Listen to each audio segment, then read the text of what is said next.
WCTV studios. This is Eyewitness News Daybreak, coverage you can count on.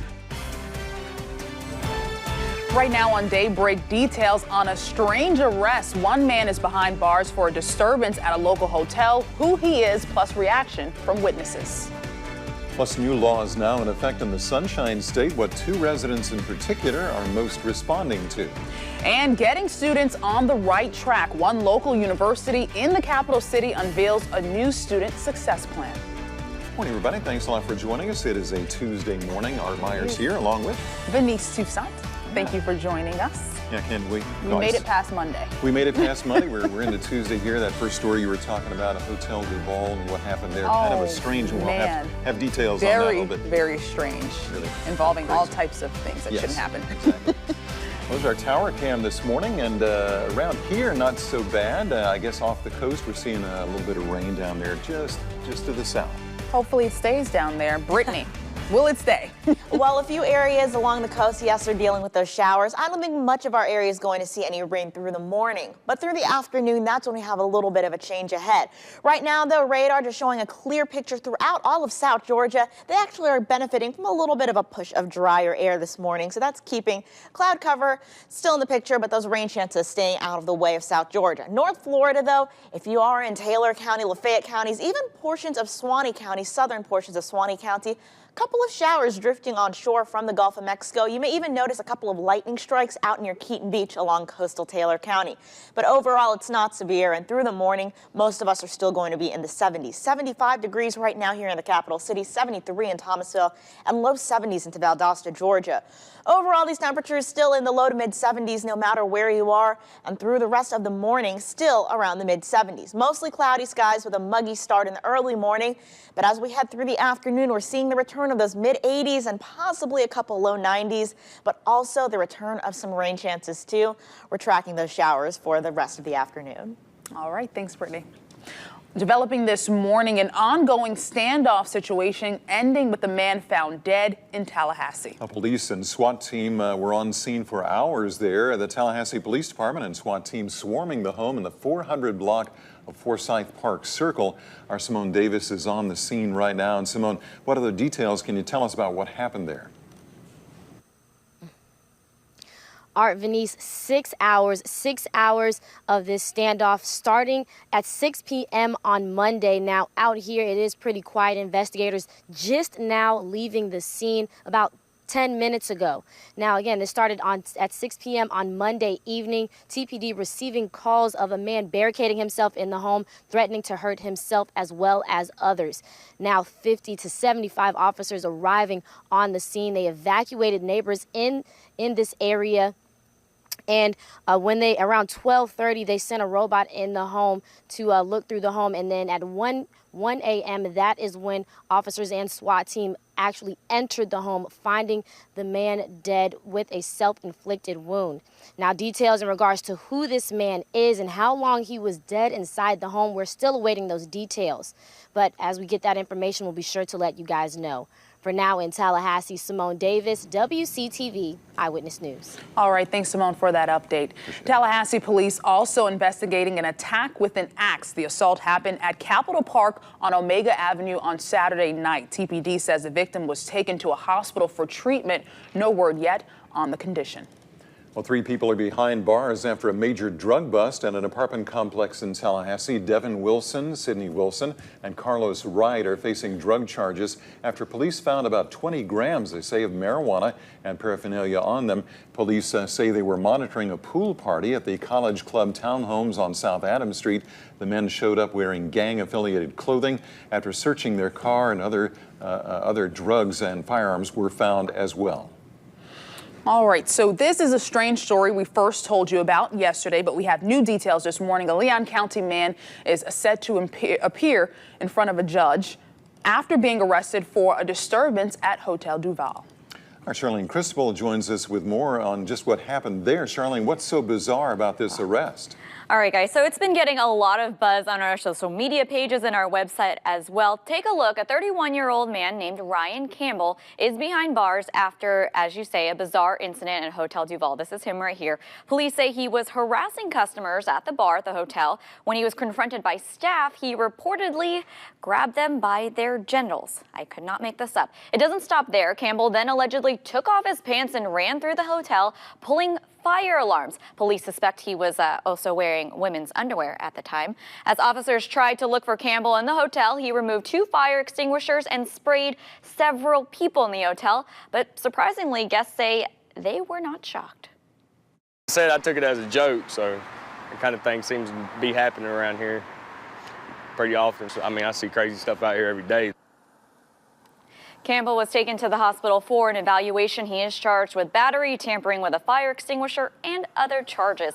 Now, as you can imagine, this has a lot of people talking. Some of our viewers commenting on the story on our website and social media pages. Here's what some of you guys had to say. Keith H. says, I feel bad for laughing at him because it is a crime, but it is funny, only in Florida. Susie P. says, I'm always in the wrong spot at the wrong time. Would have paid big dollars to have seen this.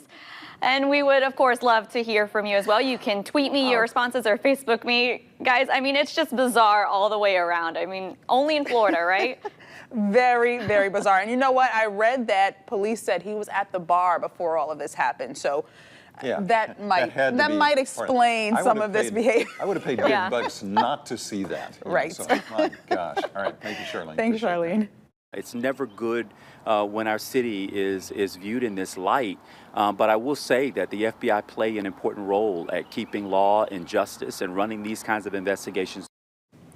Tallahassee Mayor Andrew Gillum speaking on camera for the first time about a federal investigation into city development deals. The U.S. Attorney's Office issuing subpoenas to the city and the Community Redevelopment Agency, demanding documents from a list of movers and shakers here in Tallahassee that have ties to big development projects. CRAs use taxpayer money for local projects. But there's been a lot of scrutiny statewide over the CRAs, over their actual success. Our Capital City correspondent Marielle Carbone takes a closer look.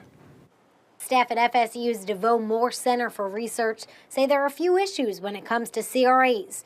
One, there's no direct consequence to the government if a project fails, as there would be with a private sector project.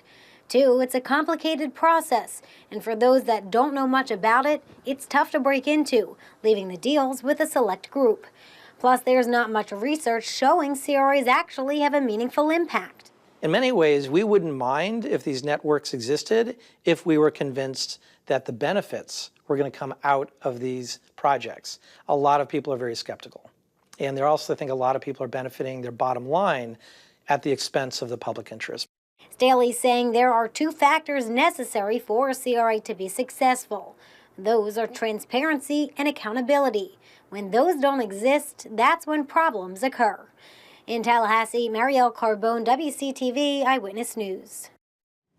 There's a new chief in the Sunshine State. The state of Florida now has a new chief financial officer. Governor Scott made the announcement in Panama City. He appointed Jimmy Petronis Jr. to the post. His family runs the Captain Anderson's restaurant, well known to tourists there.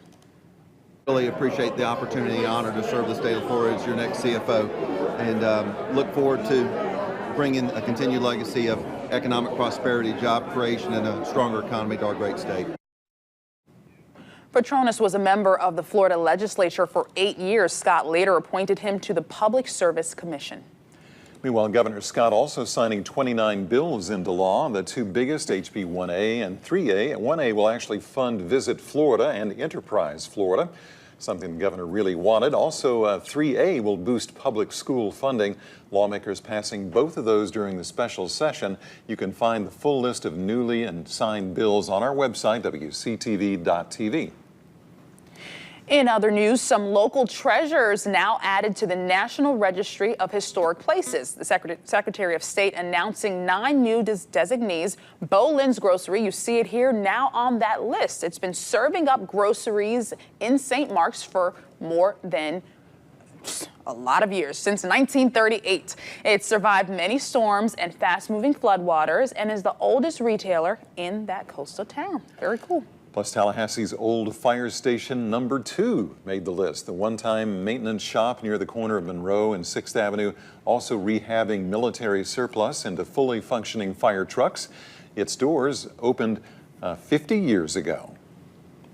And some good news for those FAMU Rattlers. The university getting the thumbs up on plans to better student success and university performance. Our Lenita Bennett has more. Interim President Dr. Larry Robinson presenting the 2017 work plan to the Florida Board of Governors. The 3-year improvement plan includes restructuring recruitment and enrollment, expanding academic support services, and improving university operations. We have put together some fairly aggressive plans to ensure things like graduation rates, retention rates, excess credit hours, all those things that we want to do better on, we actually get better on in the future. FAMU falling a few points shy of meeting the BOG's threshold to get additional funding for performance and improvements. Last year, the university received $11 million. Dr. Robinson says this year's budget did not include that funding, so this should not hinder the school's plan. FAMU's work plan was approved by the Florida Board of Governors. Lenitra Bennett, WCTV Eyewitness News. All right, thank you very much, Lena. Appreciate that story. Yeah. So now we're going to check in with Brittany. Brittany, what's the weather looking like? Well, still pretty cloudy outside depending on where you are throughout North Florida and South Georgia. But out into the Big Bend, you can just see a couple of showers along coastal Taylor counties and Dixie County as well. Zooming in, you can just see a couple of lightning strikes moving onshore just near Keaton Beach. But everywhere else, not expecting any more rainfall. A quick little pocket, a small pocket rather, of some heavy rain near Keaton Beach right now as well. Winds overall still rather calm, and if you are experiencing a breeze, it's going to be pretty light. Generally coming in from the north for our South Georgia counties, and throughout the day you may notice a little bit more of an east to southeast influence right along the coast with that sea breeze. But overall temperatures still in the low to mid 70s, quickly warming up into the afternoon again, right back up into the mid 80s, possibly upper 80s in quite a few locations, especially further inland where they're not really experiencing or going to deal with much of a rain chance this afternoon. Notice though, showers extending all the way through the Gulf of Mexico and even all the way out towards the east coast of Florida into the Atlantic Ocean, all part of a stalled out front, stalling out just to the south of our local area locally. So as far as those rain chances go, they're going to stay along the coast and a few southern areas, in our viewing areas. So North Florida counties, especially on the eastern portion of the Big Bend, including Taylor, Dixie, Lafayette counties and Suwannee counties,